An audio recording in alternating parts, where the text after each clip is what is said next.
Hi ಎಲ್ರಿಗೂ ನಮಸ್ಕಾರ. ನಾನು ನಿಮ್ಮ ಸುನಿಲ್ ಗೌಡ. ಇವತ್ತಿನ ಲಾಗ್ ಎಲ್ರಿಗೂ ವೆಲ್ಕಮ್ ಹೇಳ್ತಿದ್ದೀನಿ. ಇವತ್ತೊಂದು ದಿನ ಹೇಗಿರುತ್ತೆ ನೋಡೋಣ ಬನ್ನಿ. ಗುರು CJ Roy confidence group company ಚೇರ್ಮನ್ರು ಅವರು ಸಾವಿರಾರು ಕೋಟಿ ಒಡೆಯರು ಕಂಟಿನ್ಯೂಸ್ ಆಗಿ ಅವ್ರ ಮೇಲೆ IT ರೈಡ್ ಆಗಿ ಜೀವನನೇ ಬೇಸತ್ತು ಇವತ್ತು ಅವರೇ ಗುಂಡಾರ್ಸ್ಕೊಂಡು ತೀರೋಗಿದ್ದಾರೆ. ಜೀವನದಲ್ಲಿ ತುಂಬಾ ಸಾಲ ಮಾಡಿದ್ರು ತೀರೋಯ್ತಾರೆ. ಜಾಸ್ತಿ ದುಡ್ಡು ಮಾಡಿದ್ರು ಕಷ್ಟ, ದುಡ್ಡು ಮಾಡಿದ್ರು ಈ ತರ ಸತ್ತೋಗ್ತಾರೆ.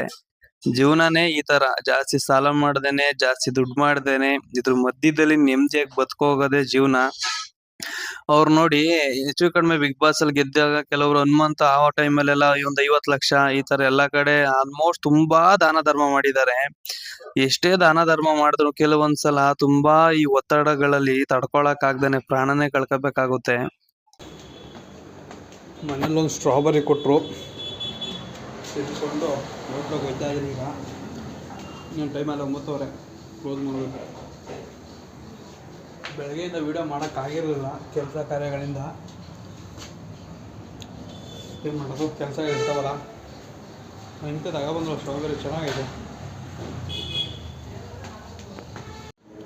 ಗುರು. ಆಲ್ಮೋಸ್ಟ್ ನೀವು ಇನ್ಸ್ಟಾಗ್ರಾಮಲ್ಲಿ ನೋಡ್ತಿರ್ತೀರ ಈ ಗುಟ್ಕಾ ಐಟಮ್ ಅಡ್ವರ್ಟೈಸ್ಮೆಂಟ್ ಏನಿದೆ, ಈಗ ಅದು ಸರ್ಕಾರದಿಂದನೇ ಈ ಥರ ಆ್ಯಡ್ಸ್ ಕೊಡಬಾರ್ದು ಅಂತ ಹೇಳಿದ್ದಾರೆ. ಉತ್ತರ ಕರ್ನಾಟಕ ಭಾಗದಲ್ಲಿ ಮೊದಲು ಶುರುವಾಗಿದ್ದು, ಯೂಸ್ ಎಲ್ಲ ಬಸ್ ಮೇಲೆ ಏನಿರುತ್ತೋ ಆ್ಯಡ್ಸು ಅದನ್ನೆಲ್ಲ ಕಿತ್ತಿ ಹರಿದಾಕಿ ಎಲ್ಲ ಬಿಸಾಕಿ ಎಲ್ಲ ಇದು ಮಾಡಿದ್ದಾರೆ. ಆ ಕಡೆ ಶುರು ಆದಮೇಲೆ ಎಲ್ಲ ಕಡೆ ಬಸ್ಸಲ್ಲಿ ಯಾವಾಗ ಈ ಆ್ಯಡ್ಸ್ ಗುಟ್ಕಾ ಐಟಮ್ಗಳನ್ನು ಕಿತ್ತಾಕಕ್ಕೆ ಶುರು ಮಾಡಿದ್ರು, ಸರ್ಕಾರ ಮೊದಲು 60 ಕೋಟಿ ಇನ್ಕಮ್ ಬರ್ತೈತೆ ಅದರಿಂದ ಅಂತೆಲ್ಲ ಅಂತಿದ್ರು. ಬಟ್ ಇವಾಗ ಅವರೇ ಅಪ್ರೂವಲ್ ಮಾಡಿದ್ದಾರೆ ಗುಟ್ಕಾ ಐಟಮ್ ಆ್ಯಡ್ಸ್ನ.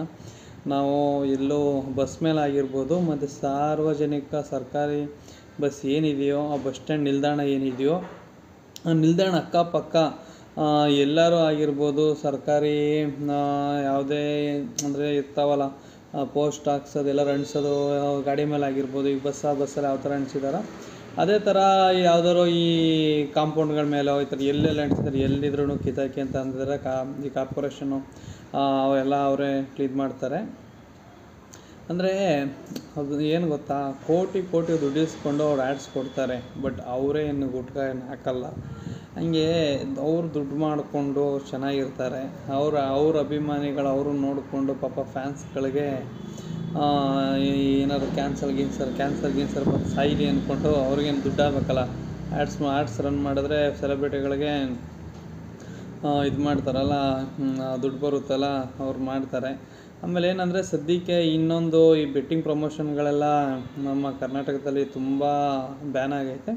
ಆದರೂ ಕೆಲವೊಬ್ಬರು ಇನ್ಫ್ಲುಯೆನ್ಸರ್ ಪ್ರಮೋಷನ್ ಮಾಡ್ತಿದ್ದಾರೆ. ದಯವಿಟ್ಟು ನೀವು ದುಡ್ಡಾಸೆಗೆ ಮಾಡಬೇಡಿ. ಏಕೆಂದರೆ ಯಾರೋ ಒಬ್ಬರು ನಿಮ್ಮ ಫಾಲೋವರ್ ಆಗಿ ಅವರು ನಿಮ್ಮನ್ನು ನಂಬಿಕೊಂಡು ಅದರಲ್ಲಿ ಹೋಗಿ ದುಡ್ಡೆಲ್ಲ ಕಳ್ಕೊಂಡಾಗ ಆ ಕರ್ಮ ನಿಮ್ಗೆ ಖಂಡಿತವಾಗ್ಲೂ ತಟ್ಟುತ್ತೆ.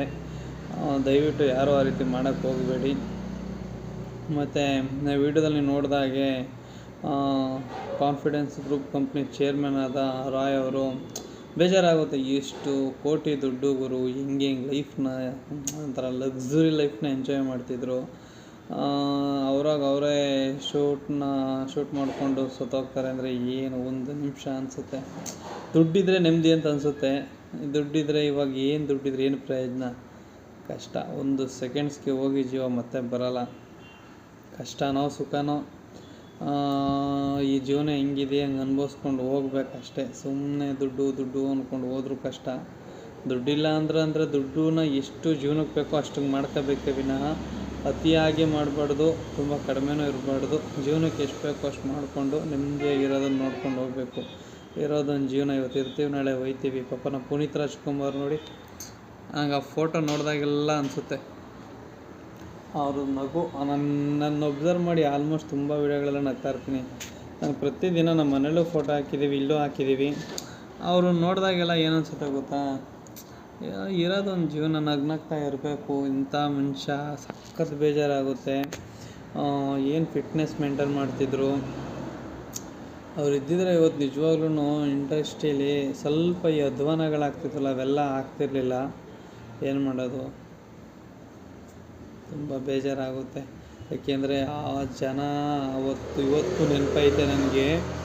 ಅವ್ರು ತೀರೋಗಿದ್ದ ದಿನ ಏನು ಜನ ಅಂದರೆ ಯಪ್ಪ ದೇವರೇ, ಆ ವಾತಾವರಣ ನೆನೆಸ್ಕೊಂಡ್ರೆ ಒಂದು ಕ್ಷಣ ಹಂಗೆ ಮೈರೋಮ ಎಲ್ಲ ನೆನ್ಸ್ಕೊಬಿಡೋದು. ಅಷ್ಟು ಜನ ಇನ್ನೆಲ್ಲ ನೋಡೋಕ್ಕಾಗಲ್ಲ.